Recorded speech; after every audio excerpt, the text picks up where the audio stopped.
Hello friends, how's it going, and welcome to a very special unboxing video. Today we have the Pokemon Trainer Red Champion version Nendoroid figure from the PokemonCenter.com. I'm so excited to open this because it comes with a Charizard, as you can see, and then also our beautiful Champion Red, and then a Venusaur and a Blastoise, and it just looks amazing. I was so sad when I missed it the first time, so then I got it on the second round of restocks, so it's just so cool. So first, let's take a look at this box and a little montage I put together here.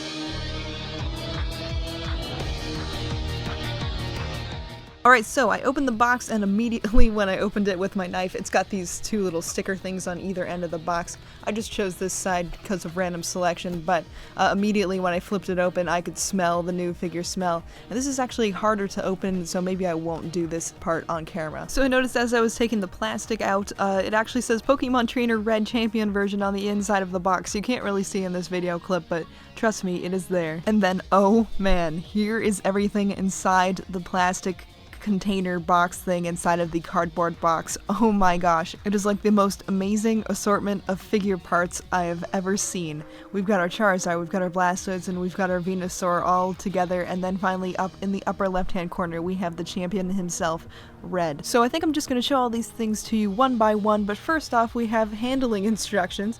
I've never had a Nendoroid before, so I don't know if this is a normal thing. It probably is. So it's just talking about how many parts there are and how you're supposed to use them, and just to, you know, be careful with them, and how to assemble Mr. Red's head here so that you can change his face and stuff.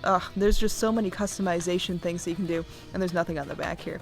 But there's so much that you can do that they just wanted to make sure that you knew all of the parts and you knew exactly how you could play with them. So I'm going to take these parts out, and then I might do a little, you know, montage or fast forward of myself assembling these things. So on the first layer we have these things, and then on the second layer we added accessories galore. Oh my gosh. So there is a lot to take in here, and I think I'm just gonna go piece by piece. So I'm gonna get everything all set up, and then we're gonna look at everything one by one, and I'll do it by section. So we'll look at the Blastoise things, the Charizard things, the Venusaur things, and then the Trainer Red things. So let's take a quick look at the original water starter himself, Blastoise. Oh my gosh, this figure is so detailed. I know Good Smile Company, who does the Nendoroids, is absolutely amazing with their detail and stuff.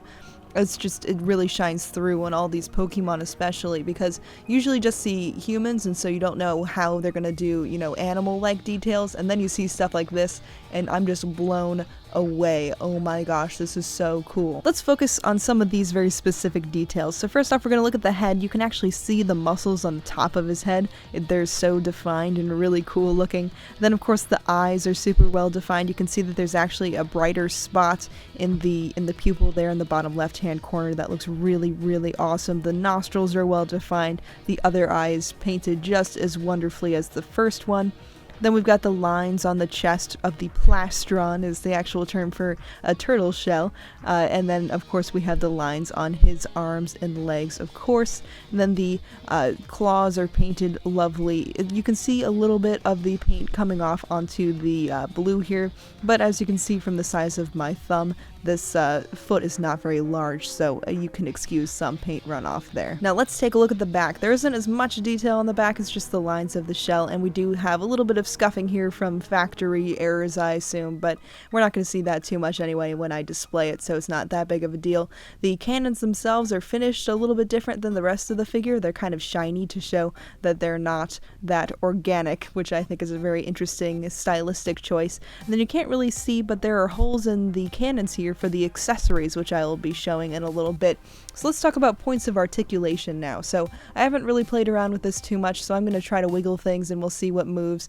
So of course the feet move. It looks like the arms don't move. Oh yes they do, okay. I just wasn't pulling hard enough. I'm trying to be really gentle because I know some of these figures can be a little bit finicky with how much pressure you can use and stuff. Like my D-Arts Charizard, some of the limbs broke off when one of my friends who was very experienced with Figmas and all sorts of posable figures, he kind of pulled a little too hard. But so the cannons are really interesting. You can actually rotate them as well as move them around, so that's kind of cool. I'm sure that you can make some awesome effects with that, with the little water cannons, and of course you can bend him over, and that doesn't work out so well based on balance, but if you had like a stand for him, that would work a little better if you wanted to do a full-on cannon shot there.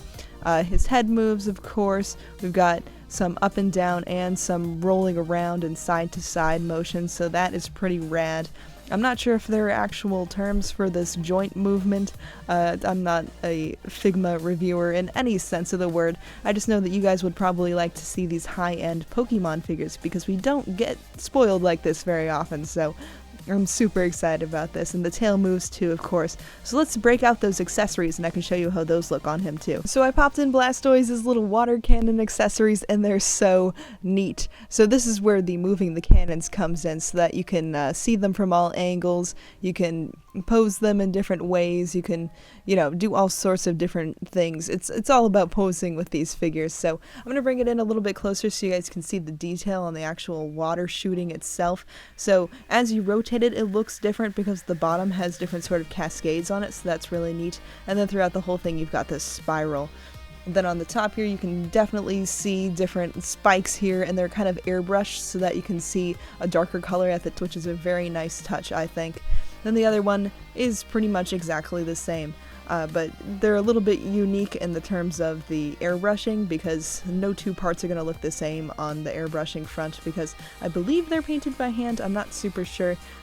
This was $100, the whole set from PokemonCenter.com, but they do keep running out every time they restock, so I think this is a pretty cool thing, and the details are amazing. So, and we're not even through. We just have Blastoise right now. So that's Blastoise for you guys. You can pose them in all sorts of different ways. At the end of this video, I'll have all sorts of different pictures and stuff of different poses that I've thought up to do.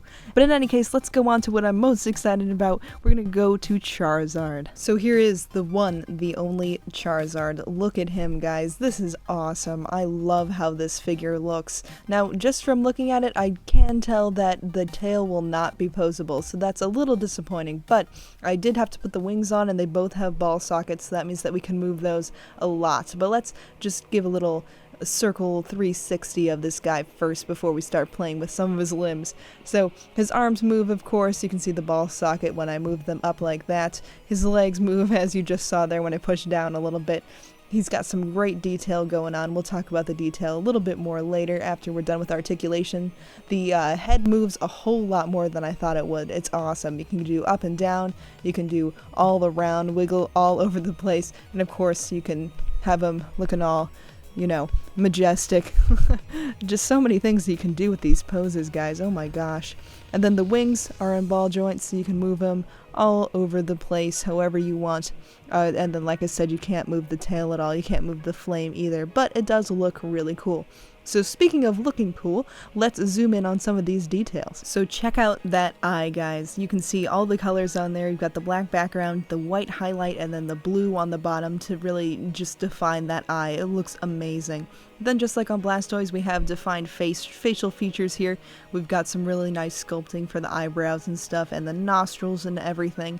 It just looks really awesome. Then the horns have little wrinkles on them, just like you can see in the anime and stuff. They have little lines there. It's kind of hard to get my camera to focus on them, but you can see it in person, so that is awesome. And then the mouth, of course, looks very cool. And I didn't try to open the mouth. Let's do that now. Let's see if I can open the mouth here. I don't know if I can. I haven't seen any pictures with it open. Yeah, it doesn't look like I can. But it does look really awesome. You can see it's a very well-defined line here. So I almost thought that you could open it. So that shows how cool that line is. So this is just awesome. And then you can see his teeth here and everything. It just looks really, really good. Then looking at the belly here, his head is casting an interesting shadow. There we go. So you can see that you can tell definition of his collarbones, which is kind of funny. And then of course we have our nicely painted belly here.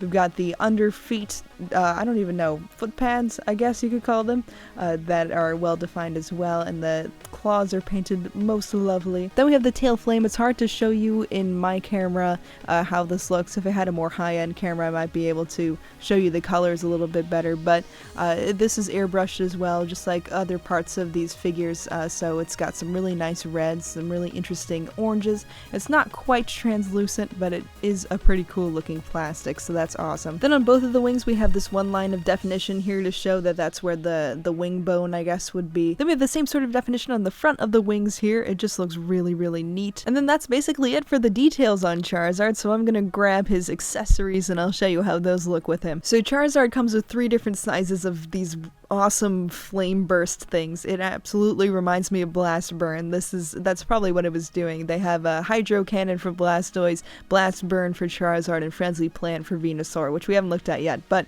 these are just really, really neat. I love how they looked in the promotional images and stuff where they were just surrounding Charizard with it. The taller one can go in the back, and then you can kind of see the blast burn from the back like this. It's just really, really awesome. Just look at how majestic Charizard looks like this. I just can't believe how detailed all these figures are. It's just so awesome. So all these flames are the same basically, so I'm just going to look at this one, but we start off with a red, we go into an orange, and then we end up with a red. So that's all airbrushing technique right there. It's made of the same sort of plastic as the fire on Charizard's tail, so it's kind of consistent that way. And then on the bottom of all these you can kind of see how the core is made. Like this part's a little bit heavier so that it won't fall over when you're posing it and playing with it and stuff. And then you can also see some orange airbrushing here on the bottom of the little spikes at the bottom of the flame. They just did not shirk on the details on these things, even the little accessory parts. It's just so impressive.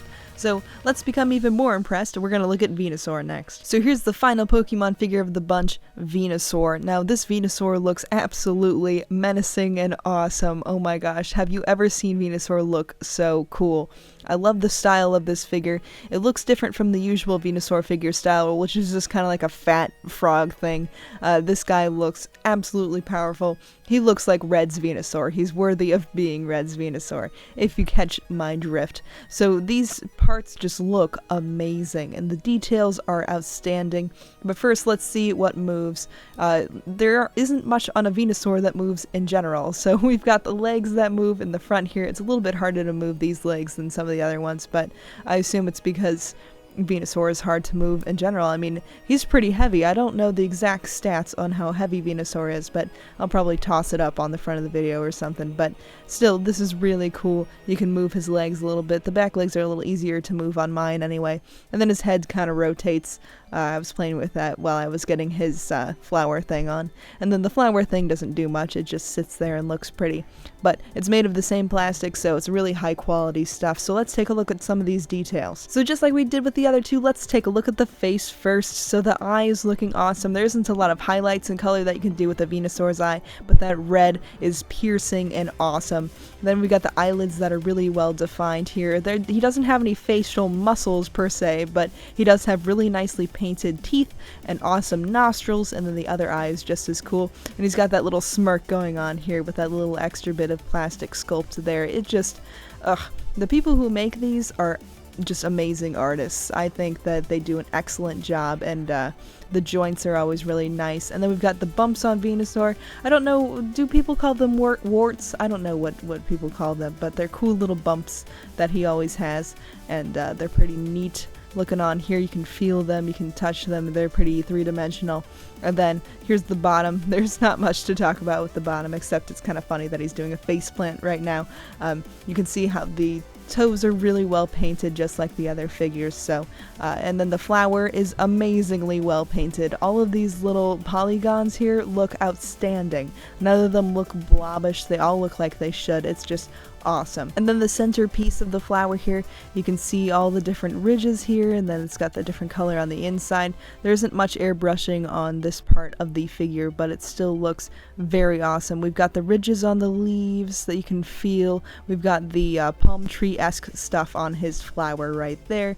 And yeah, it's just really, really nicely sculpted. They did not shortcut any of the details on any of these. So I'm going to grab his accessories and show you what he looks like with those. So here he is with what I can only guess is Frenzy Plant. Look at that. It doesn't look all viney like it does in the game, so maybe it's not Frenzy Plant, but it looks really awesome. It's like he dropped down from the sky and then these leaf things came out of him. So it's just so cool. It's made of the same sort of plastic as the fire, so you can actually see a little better here that you can see the leaves through the lighter part of the plastic, so it is a little opaque. It's easier to tell that's a little opaque in this part over here. The camera's actually picking it up, so I'm pretty excited about that.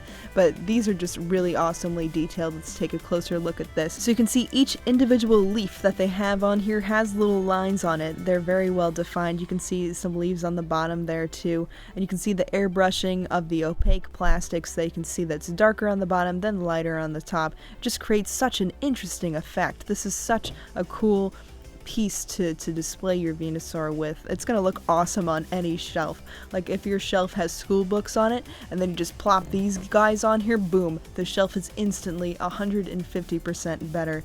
Look at how awesome this is, guys. I love how this looks. It's like this huge seismic wave of just leaves, but because it's just leaves, there isn't really a lot to talk about with it, but it just looks really awesome, and I believe both of these are basically the same. Let's see if we can have them together like that. Yeah, there's a couple of different leaf placements here, so that's pretty cool. They're a little bit different, yeah, because there's a pair here and there's not a pair over there, so that's pretty rad. I think these look outstanding. Ugh, so cool. So, with all of that being said, we're done with the 3 Pokemon, but we haven't seen their trainer yet. Where is their trainer? Well, he's to the left. You've probably seen him a little bit because I didn't have a good place to put him while I was showing off the Pokemon. So, let's take a look at the one and only Pokemon Trainer Red. So the thing about Red is that he can't really stand up very well on his own. In fact, I don't think he can stand up on his own at all because his head is very large. So it does come with this really nifty stand thing. We've got a bunch of holes on the bottom of the stand, and then we've got the stand itself. So I'm going to put that in so that we can take a look at his articulation. So the stand thing is a little bit difficult to deal with because I'm not super familiar with how they work, but I did get it to work. So, ooh, and I just popped off his arm. See, this is what I'm talking about. When you're trying to play with these things, the things will pop off, but you can put them back in. It's not very hard. So it looks like all you can do with his arms is wiggle them back and forth like this, like he's just kind of strolling along and he's waving his arms back and forth. His legs move around in circles, which is kind of amusing. You can see his feet go all over the place because that's just a ball joint. And you can kind of see the Good Smile Company smile on the ball joint there, so that's kind of fun. Then his head moves all over the place, just as a head should. You can make him look all majestic and awesome, and then you can have him looking down and all shaded, so just like he is in Pokemon Gold and Silver, where he's just not talking to you. So this is just awesome. I love all the articulation. Good Smile Company has been doing Nendoroids for a long time with people, so that's what they're the best at. So this guy looks amazing. So let's take a look at the back here. This is how he stands up. We've got that weird arm thing, but then of course the detail doesn't stop at the front. We've also got his collar showing up on the back there, and then the rest of his pants pockets right here, and the back of his feet and everything. He just looks really, really cool.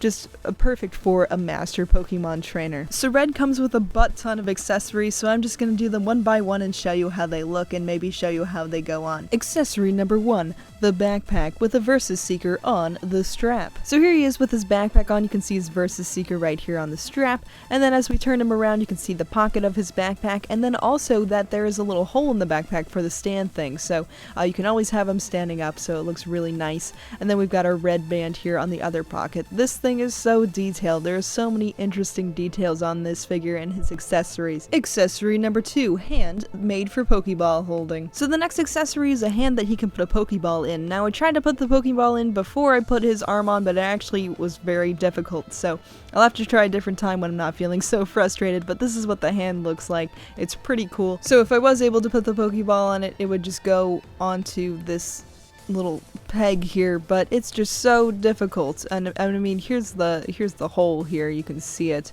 It's not, you know, anything rocket science like. It just doesn't go on all the way, and it's probably just me. I'm probably just being a doofus, but that is something that I am having a trouble with, so that might be something to note. Accessory number 3, hand for telling his Pokemon different moves. So the next accessory is this arm that makes it look like he's maybe telling his Pokemon to do a super powerful attack, or maybe he's choosing one of them, or he could be challenging another trainer to a battle. So many options for this arm. It's just got a great action-y pose. It looks very commanding, very cool, especially when you make him look down like this. It just looks kind of menacing and awesome. So super cool Pokemon trainer pose-esque arm right there. Accessory number 4, hand in pocket. So since Red is such a cool, chill dude, he now has his hand in his pocket. It looks kind of funny with his hand just kind of being his pocket, but it works, I don't know. Accessory number 5, a singular hand pointing. So next is just his pointing figure. You can exchange his hands so that he has a different hand gesture, so this is pretty cool, especially when you have a Pokemon in front of him, so it makes it look like he's telling it to do an attack. Accessories number 6 and 7, a couple of Pokeballs, a Great Ball and an Ultra Ball. So these are very simply just Pokeballs. You can see how small they are in comparison to my fingers, so you can see also how detailed they are given their size. They actually have the little circles on the inside. That is incredible. And they actually have different dimensions too. And then of course you have the holes in the back so that you could theoretically put them in his hand, but I was having a lot of trouble doing that, so I'm not gonna try to display that right now. Maybe in the montage at the end with all the different poses that I can figure out. Accessory number 8, a new face. And then finally, here's his second face. And yes, you can exchange faces on these figures. It looks kind of gruesome for a second, but then when you put the second face on, it's all good again. So this one is more of a battle, like shouty sort of thing, so it really goes with that pointy finger, or even the open palmed finger that we saw before. So this is just a really cool face. There's nothing more to it. So now that you've seen all the different ways that we can pose Red, let's look at some pictures that I took of just kind of posing and playing around with these guys. So that is it for my little review and breakdown of this awesome Pokemon Trainer Red Nendoroid from PokemonCenter.com. I definitely recommend it if you guys are into figures at all, or if you're into really high quality things. This is an excellent thing to have. It just looks really neat on a shelf, and you can pose it in so many different ways. It's just so customizable. It's awesome. And if you ended up watching the whole thing, comment down below banana pudding just so that I know. So thanks again for watching, everybody, and I'll catch you all on the flip side.